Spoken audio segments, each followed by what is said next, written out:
Where's my beer? Motherfucker. Hello everyone and welcome to Comics Chat No Gat. I am your host, the non-titular character Taylor Catcher. I'm here to talk to you about Logan. Chris is deathly ill. He's throwing up or something or vomiting. There's some sort of food virus or food poisoning or Cromorian Fangor beast or kryptonite. I'm here to talk to you about the new movie that just came out last weekend, Logan. I'm here to review it without Chris's negativity, or positivity in this case, maybe, who knows. This movie was very, very good. It was a good movie in all standard movie goodness. I have two definitions that I like to go over with you as the audience. There's superhero movies, and there's comic book movies. Now, I thought that one was the other, and the other... I had them mixed up in my head, but after talking to a friend of mine, I come up with the definition for both. So, a comic book movie is a movie based on comic books or comic book characters. So it doesn't have to be superheroes, any comic books, like Ghost World or Avengers both count as comic book movies. Whereas a superhero movie, for me, needs some kind of fun, kind of ridiculousness to it, a little bit of fun, if you will, and a level of disbelief because, you know, Superman is flying and shooting things with laser eyes, right? Whereas this movie falls into a comic book movie, as it is based on a comic book. It is not a superhero movie because I believe they're apples and oranges. They can be the same, but comparing the two directly seems wrong. For instance, this movie falls into like the Christopher Nolan Batman trilogy movies, which would be like The Dark Knight, Batman Begins, and The Dark Knight Rises. What a shit show that movie is.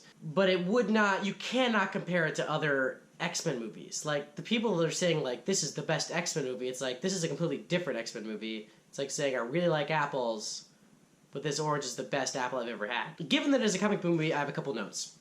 So, X-Men Origins Wolverine, along with X-Men 3, we know were wiped clean, or at least most of X-Men Origins Wolverine was wiped clean with Days of Future Past. So, I think that everything post Days of Future Past happened, but could have been a little different. The 70s part of Days of Future Past. So, like, yes, in this movie they mention the Statue of Liberty, and they mention he's a cage fighter, but I don't know if necessarily X-Men 2 happened exactly the same way as it did, etc. So, that's kind of confusing, but also kind of cool.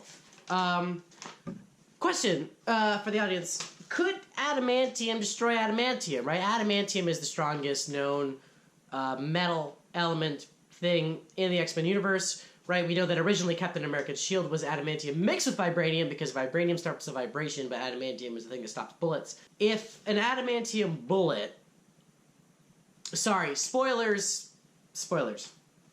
If an adamantium bullet could blow up someone's head, why wouldn't a pair of adamantium blades from X-24 cut through, or vice versa, Wolverine's blades? And I guess you could say, well, Taylor, fucking bullets are made of metal, and they shoot through fucking metal all the time, but swords clash. Okay, fine. So velocity, inertia, maybe that's the case, and that's why.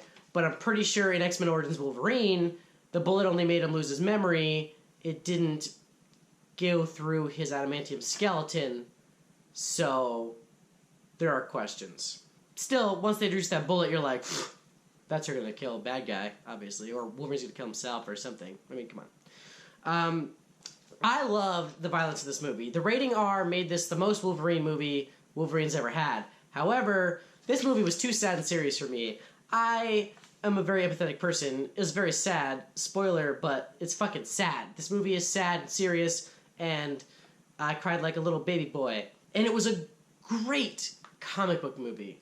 Just not a great superhero movie. It wasn't fun and kind of campy and kind of everything that I go to comic book movies for, or superhero movies for, but that's okay, because it's not supposed to be that, and I'm going to see it again, because the more I go away from this movie, the more I think about it and how much I loved it. I absolutely loved it. But it is like the Nolan films, so like the Dark Knight movie is a crime drama that has comic book characters in it and is roughly based on the comic books. This movie is a dramatic western based on the Old Man Logan comic book story. So speaking of said comic book story, they were definitely inspired by the book. They hit major swaths of information, but only as much as like a horror movie that's like inspired by actual events covers horror movies. So road trip across the United States with other older Marvel character that can't really use their powers as well as they used to, aka blind Hawkeye equals brain damaged Xavier, carrying precious cargo, which I can't remember what the fucking cargo was in Old Man Logan, but it was like either super serum or something special. But in this case, it is, of course, X-23. And then for money for family, right? So in the old case, it was because Logan had children and a wife, and he needed the money that Hawkeye was offering him so that he could pay the Hulk gang so they wouldn't kill him and his family and stuff. And of course, in this case of the movie, it's getting him and Xavier a boat in the middle of nowhere so his brain shit would only hurt Logan. And then, of course, the last is that an X-Man killed the other X-Men. So in the book, of course, it was the worst and sad, crazy thing.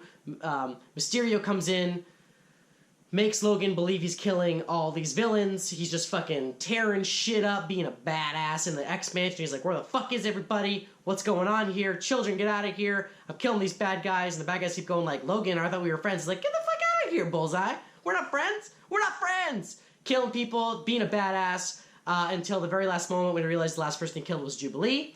And Mysterio shows up and is like, oh man, look at you, you killed your friends because I made you believe in my shit. Fuck you, bitch, I win, right? In the same case, this one, it's very heavily alluded that Professor Xavier had one of his seizures, and either Wolverine wasn't close by, or even if Wolverine was close by, they didn't have said medicine to stop him quick enough, and the other X-Men died, kind of like Caliban said in early on in the movie, where he's like, you can survive this shit because you keep generating, but like, it almost suffocated and killed me, and he was only like having a seizure for like, I don't know, a minute, 2 minutes, something like that. Also, Caliban, for the record, we have seen him before in Apocalypse?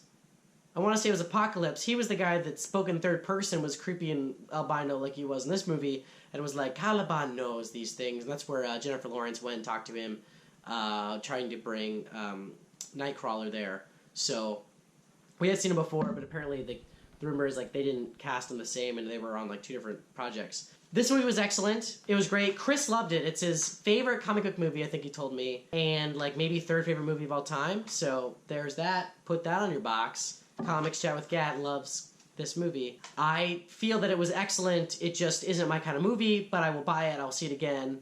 It was very sad, very serious. Not necessarily why I go see movies, but worth your time. And it's Oscar bait at this point. I think Professor Xavier, Patrick Stewart had he was so good in this movie, and so was, of course, Hugh Jackman, and the little girl who plays X-23 was phenomenal. Everyone in this movie, top-notch, so definitely go see it, and that has been our review. Comics Chat with Gat gives Logan 5 Chris Gatleys out of 5. Thank you for watching, and we'll see you soon when both of us aren't sick or something. Please subscribe.